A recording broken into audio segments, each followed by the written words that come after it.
I feel like I didn't do the first video enough justice on all the improvements that have taken place in D2R up to this point with the updates and such. So I'm just going to go through it again here real quick in a little more depth.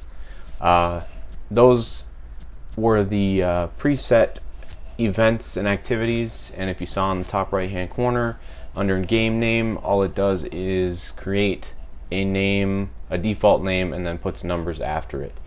And showing you again, you have 15 characters to create your custom game name. And then I left out two very important things. The first is terror zones. That is what Terrorize is referring to there, and this was a much needed update. Let me tell you, it adds to the end game, and you can see the little Diablo symbol there under Terrorize. That'll let you know if the game has that active or not. And going to show you for some reason at the bottom you've got refresh, report, and then toggle character info. I'm not sure, maybe people have like 40 characters or something like that and they don't know which character they've just loaded, so I guess that will show you the character's name that you're currently using when you push toggle character info. And then that's the filters, just going through all the settings, and you can reset the filters. It's really user friendly, lots of quality of life changes. And real quick, just showing you again, the name of this game is Tal Ami for Ist, and you can see how long the person was in the session and who it was created by, and my experience tells me that that guy is still waiting around for that trade to happen, for somebody to come in and give him an Ist rune for his Tal Ami. So right there, as you jump into a game, you'll get the notification of where the terror zone is, and this opens up all the areas for all the acts, and I'm super excited about this. Lots of potential for expanding on the world of Diablo 2 with that nice little added feature there. And then just again gonna sort of beat a dead horse here, go over the things I covered in my first video, but again a little more in depth. And this was a rush character so that I could do trades with higher level characters in Hell. But I'm showing you here right here, I just bought a stack of 3 keys, and now I'm gonna buy in bulk, and it will fill it all the way up to the brim. And like I said, beating a dead horse, I'm gonna be a little more thorough this time around. So again, 2 out of 20, 1 out of 20, and well, now they're full. Same thing with potions. No matter how many slots you have, whatever empty slots that are already preset with a potion in the bottom will fill that up. So like, for instance, if the belt was health, mana, rejuve, town portal, if you bought in bulk the health, it would just fill the columns with the health potion. And the second important thing that I left out for a huge quality of life improvement is resetting your stats. They've added, obviously, hold 1 for 1 stat point, squares to hold to apply 5, and then R3 is to apply all, or assign all. And that right there is that was much needed, definitely for console. So you can see I put 5 in dexterity, 5 plus 5 in energy, and now I'm going to use the rest for vitality, and it will prompt you to confirm that you really want to do that, since you only have 3 resets without needing the tokens. So like I said, huge quality of life improvements across the board for this this game, and the updates that followed version 1.16, the launch of the ladder. And now I'm going to show you what a terror zone actually looks like and what it has to offer with my necromancer character here. Just real quick, I'm going to get there, I'm going to show you what it looks like, what happens when you activate it, and then we're going to speed through it up until I am just about to face off against Diablo, to show you that all the enemies in this zone are terrorized. And you can see in their name bar they've got the terror icon. And so yeah, you killed your heart's content. As you can tell, watching my experience bar, not crazy amounts of experience gained on top of what you would normally get running you know, the zones by themselves without being terrorized.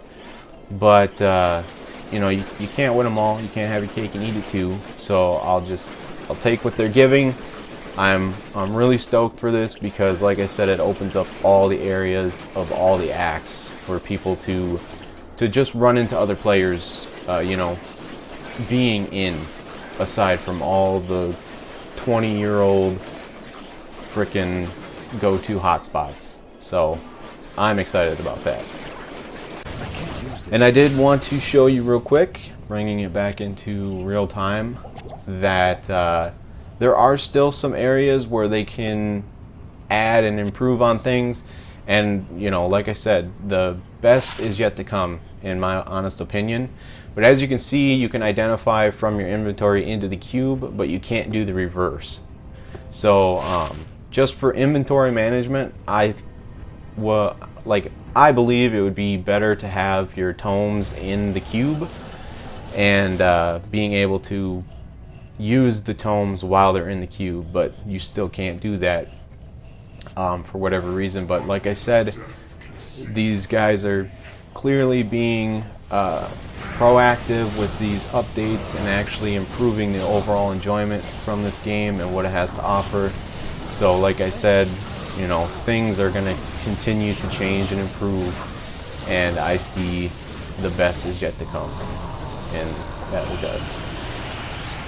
So once I grab all this stuff, I will get back to town and show you just how slick and effortless it is to manage your inventory and maneuver around the cube, inside the cube, outside the cube, picking up items off the ground, and managing your empty spaces for acquiring items.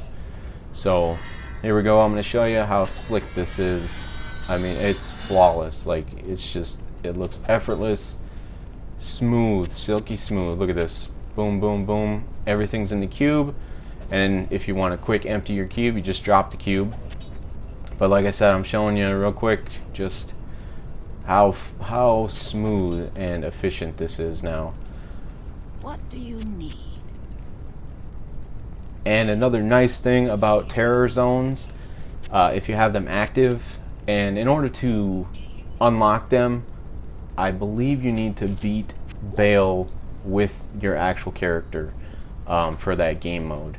I think terror zones are available from normal, nightmare, and hell, but I'm not entirely sure if you need to beat Bale in hell difficulty with your character in order to get all the terror zones for the previous difficulty settings unlocked. Since my paladin was a rush character, he's technically completed the Bale quest for hell difficulty. But if you stick around in the game long enough, the terror zone will actually change, as you saw there, and now you see for yourself. I will admit I cut out a sections. I was waiting around for like 10-15 minutes, and I don't know if you need to be in the act where the terror zone is currently at in order for it to change, but give it enough time and you'll get a new terror zone in the same map without having to exit and go through all those loading screens if you're on a shitty console. So I cleared the Bloodmoor, skipped ahead, cleared the Den of Evil, skipped ahead obviously to save some time.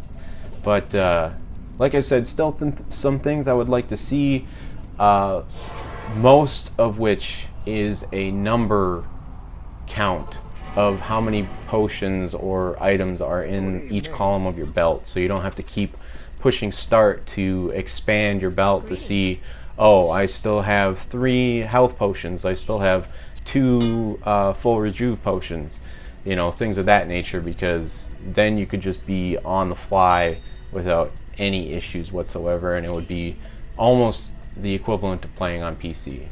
So yeah guys, that's the video, a little more in depth this time around, shorter for your sake, but I hope it was all informative and helpful. So needless to say, thanks for sticking with me, thanks for tuning in, and thanks for watching.